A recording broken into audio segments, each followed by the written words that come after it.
All right, hello wine drinking people. Time for more of what I've had to drink yesterday. And our vintage Brunello tasting just happened last night.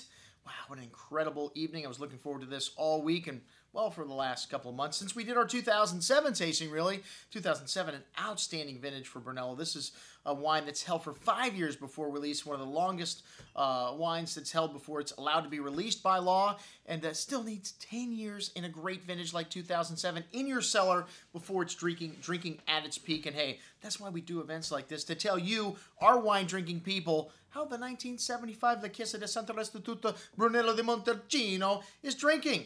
All five-star vintages on the table, with the exception of maybe one wine here. But some of the great vintages going back all the way back to 1975. And, you know, Brunello di Montalcino is an area, although it has several thousand years of history, and at least 1,000 years of history making wine. It wasn't until just recently that they started making really high-quality wine. I mean, world-class wine. Obviously, Bionda Santi over 100 years ago caught the attention of the wine cognoscenti of that time. And Costanti, of course, also has been around for that long. But most of the properties, the great properties in Montalcino, are a relatively new invention the last 20, 30 years.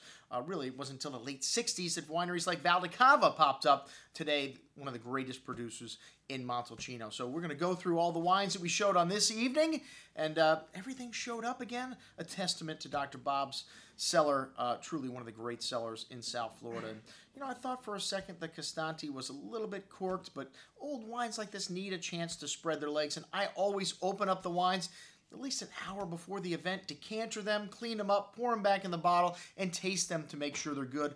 This method, to me, I have found is flawless, and usually we don't get any bad wine on the table. The 82 started to lose a little bit of that mustiness, so, I mean, I was fairly confident by the time the tasting came around that this was a good bottle. All right, we started out with a little Contratto.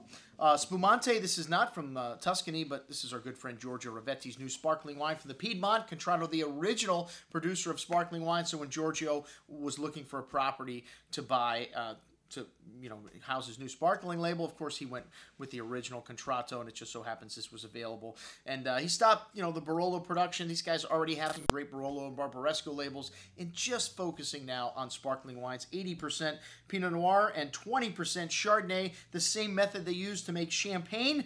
And this Millesimo Brut spends 4 years on the lease, so even longer than some non-vintage Brut champagnes before disgorgement. A dosage of 5 grams per liter, so a little less sugar, but the Piedmont is a little further south than Champagne is, so probably need a little less sugar in the dosage to make a balanced wine. A lovely bouquet of almond, white flowers, pears, and apple on the nose. Smooth and creamy mousse on the tongue with layers of flavors and lovely freshness. That's one of the things several people said. This sparkling is so refreshing, and a wonderful start to a once-in-a-lifetime evening. We have this on sale for $31 and change, a great value. Well, as much as you'll pay for any great non-vintage sparkling champagne. All right, La Chiesa di Santa Restituta. I just love to say the name of this winery. This is the property that Angelo Gaia bought or entered into a partnership in 1990 with Berto Bellini, and then purchased in 1995. Today he owns outright today. This most likely is a blend of the two vineyard sites, Sugarhill and Renina. I don't know for sure. I should have done a little more research into this, but before Angelo bought the property, they just made one wine here, well, maybe a Reserva also. They didn't make single vineyard wines. When Angelo got involved in 1990, he convinced them, we need to make a Renina and a Sugarhill. We need to make these two single vineyard wines. This vineyard, much easier to drink on release.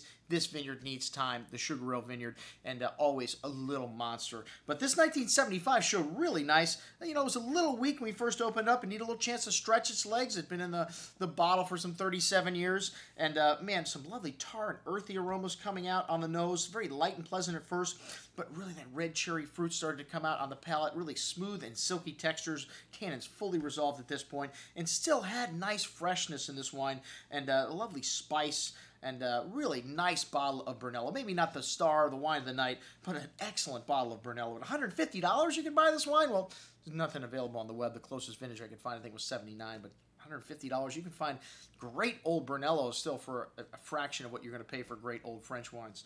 Okay, well, Costanti, this wine, like I said, smelled a little bit musty when I first opened it up, but by the end of the night was really singing. Another classic producer, one of the noble families of Tuscany. The Costantis are an old Sienese family that go back to the 15th century.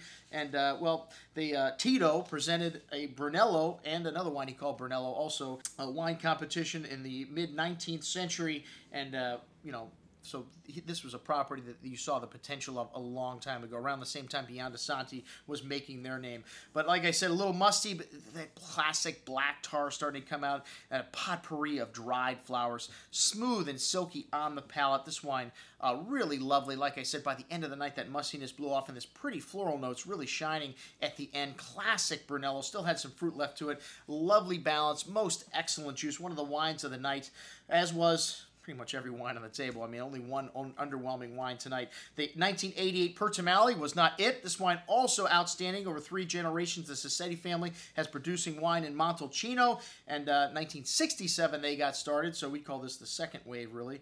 The first wave being, you know, Santi and Costanti, and then, you know, these guys starting in the 60s. This was one of the, Livio was one of the guys that founders of the Consorzio Brunello di Montalcino, a very important family in this region. This wine had a lovely kind of bouquet of fine herbs, dark cocoa, dried meats, also some of that tar, dark cherry fruit, really pretty bouquet, and had this kind of Boston cream donut kind of note to it, or chocolate glazed donut, really exotic, which blew away as the wine opened up. Smooth and silky on the tongue with layers of dark spice, lovely freshness still on the finish. Most excellent juice, this 1988 Pertimale.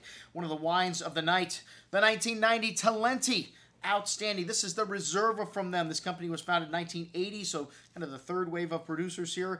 And a very important property, though, I think, in Montalcino. These guys are a classic producer, and they make some outstanding wines. The 90 was the wine of the night on several people's scorecards. An outstanding vintage, 5 stars. Like I said, pretty much everything on the table was cocoa and exotic spices on the nose, a touch of that classic tar and black spice to complement the cherry and wild strawberry-like fruit.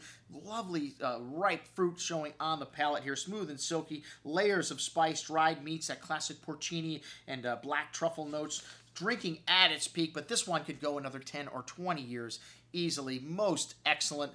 The wine of the night, like I said, on several people's scorecard, I still think the Madonna was a little better, but maybe that's because Vincenzo is such a good friend. Well, the 1993 Pieve di Santo Restituto Sugorile was next, and this is, well, probably the only 4-star or 3-star vintage on the table, but this is the same vineyard as in the first wine, the Chiesa di Santa Restituta, as I mentioned before, when Gaia entered into a partnership with Roberto Bellini in 1990. He convinced him to make 2 separate wines. 1990 was the first vintage of Sugarhill and Renina, and this 93, a really nice bottle of wine, drinking at its peak. Lovely red cherry berry fruit, notes of dried flowers, classic black tar, little smoke, fine herbs, fully evolved, lovely complexity on the nose, very smooth and silky on the palate. This wine showing that nuance and spice from the nose through the finish, and like I said, just really smooth and silky, fully resolved tannins. One of the wines of the night, but not quite as rich as the 90 Talenti. Most excellent juice nonetheless. The only wine we didn't think was quite up to par, the 1995 Canalicchio di Sopra. This wine,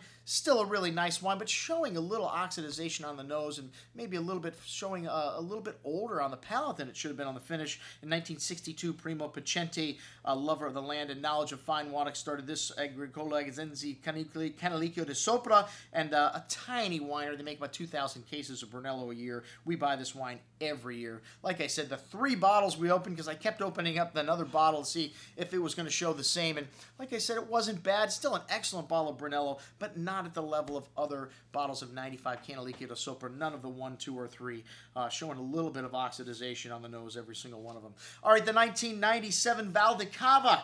This is his Normal. Vincenzo Abruzzese doesn't like to call this a regular Brunello because he makes just 3 wines at Val di Cava. He makes the Madonna del Piano, which is a single vineyard Brunello, the oldest vines on the property. He makes Brunello, and he makes Rosso. And hey, in a vintage like 2002, he doesn't make anything. He didn't make any Brunello or any Madonna. That is a commitment to quality. Not many producers are willing to give up, and also the cash flow of not producing a $100 bottle of wine and just making their $25, $35 bottle of wine. But everything they make at Valdicava is outstanding. The 2002, we sold like 100 cases of the Rosso, one of the best values on the Tuscan shelf here. But this is the 97 we're talking about, an outstanding vintage and great producers. Going to make legendary wines in a vintage like 97. This wine had lovely dried meat, black tarred, fresh dried herbs and flowers, notes on the nose, lovely earthiness, really typical of this wine. It really does have a unique bouquet, lovely wild strawberry fruit here, smooth and polished on the tongue, drinking at or near its peak right now. 1997 was a warm vintage. These wines don't need a lot more aging, but I bet it'll still last another 20 years. Really lovely, smooth, and polished. This wine showed a little bit more drinkability than 1997 Madonna. Definitely had a couple extra layers of complexity on it, and definitely showed like it was going to last a few more years in the cellar as well. Only 800 cases of this single vineyard Brunello are produced every year, and a lovely amount of that fresh earth, that terroir that you get from Valdicava, black tar, some truffle, really exotic, that ripe wild strawberry, kind of jammy cherry fruit showing here as well. Smooth and polished on the tongue, lovely silkiness, but still has some tannins here, and maybe just, like I said, a couple extra layers of flavor. This wine was killer, my wine of the night, and that's what we had to drink at our vintage Brunello tasting. I'm your host, Andrew Lampasoni, signing off for the Wine Watch, saying remember, always drink the good stuff first.